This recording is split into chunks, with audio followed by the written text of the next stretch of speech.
For nearly 4 years, silence hung between two sisters like a wound that refused to heal.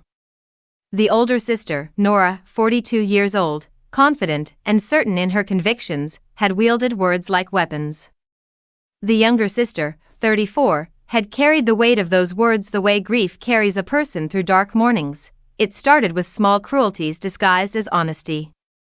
When her younger sister shared her struggle with infertility, Nora didn't offer comfort. Instead, she offered judgment. "You're too old to be a first-time mother," Nora said with the certainty of someone who'd never known real suffering. "You need to stop trying," but the words didn't stop there. They multiplied like a disease spreading through the family's foundation. "Your body is telling you something," Nora continued, her tone clinical and cruel. "You're clearly unfit to be a mother. Can't you see that?" Each word landed like a slap, each one carrying the weight of every fertility clinic appointment, every negative test, every month of hope collapsing into despair. The younger sister had endured silently for so long, swallowing the pain to keep the family peace. She was the peacekeeper, the one who absorbed hurt so others wouldn't have to feel it. She loved her family fiercely, all 3 other siblings, her parents, the entire fragile ecosystem of family bonds. So she took it. "You should just accept your life as the forever childless babysitter," Nora said one day, and something inside her sister broke. Not just cracked, shattered completely. This wasn't concern masked as honesty. This was cruelty packaged as realism. Then came the final blow, the one that made her husband see red with a fury she'd rarely witnessed. "Your husband should find a real wife who could give him children," Nora said, and in that moment, the younger sister realized something terrifying. Nora didn't just doubt her. Nora believed she was defective. Broken. Replaceable. Her husband, who had stood by her through every failed cycle, every hospital visit, every moment of grief and shame, looked at his wife and said something that would change everything: "You shouldn't destroy yourself so everyone else can be happy. Her words are destroying you, and I won't watch that anymore." It was the permission she didn't know she needed. When she finally cut contact with Nora, the rest of the family understood. Even her older brother could see how far it had gone. They knew Nora's comments had pushed him to the edge of his patience, threatening to explode. They rallied around her. They validated her pain. They didn't ask her to be the bigger person, they asked her to be okay. And then, after years of trying, after the one last time IUI that felt like a desperate prayer, it happened. She became pregnant. Twins, a son and a daughter, 2 precious lives fighting to grow inside her exhausted body, but her body wasn't strong enough. Pregnancy complications set in early. Hospitalizations became routine.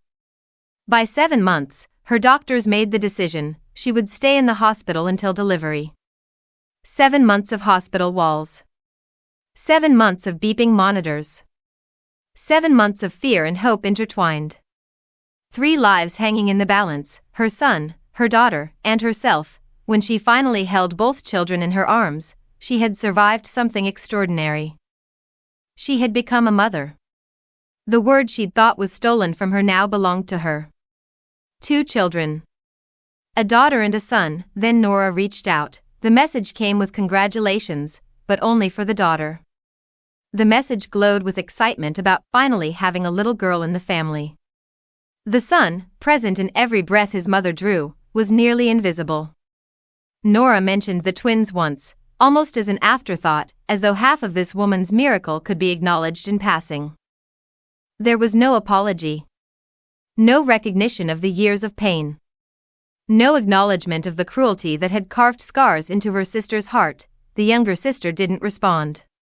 She showed her husband the message, and he read it in silence. When he looked up, his eyes were cold. "Fuck her," he said simply. 2 weeks of silence. Then Nora tried again.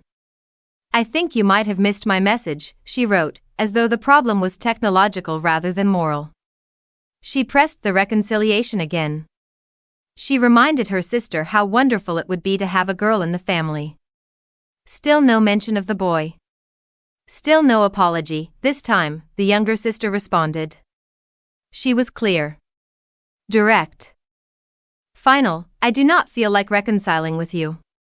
We are better off staying no contact." Then she muted her. Her reasons were complex and profound.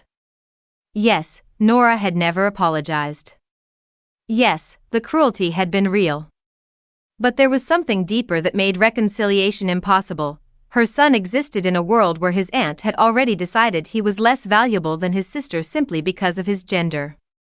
This woman had finally become a mother after years of heartbreak. She had survived pregnancy complications and hospitalization. She had brought 2 children into the world. And she could not, expose her son to the rejection she'd felt for 4 years. She would not teach her children that family love was conditional. She would not allow her daughter to receive affection her son was denied.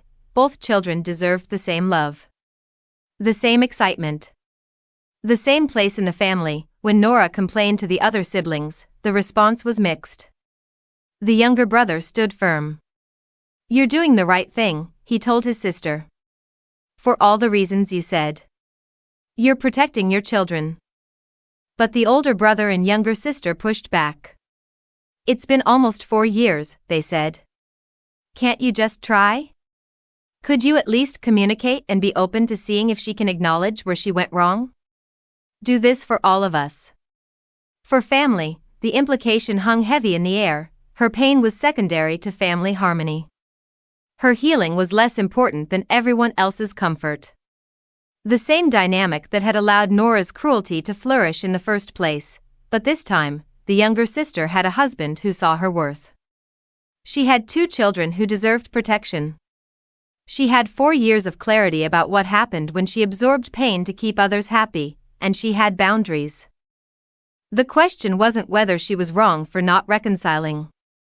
The question was whether protecting her children from conditional love was something she should have to justify. What do you think about this situation? Have you faced a similar choice between family obligation and protecting your children? What would you do? Share your thoughts and feelings in the comments below.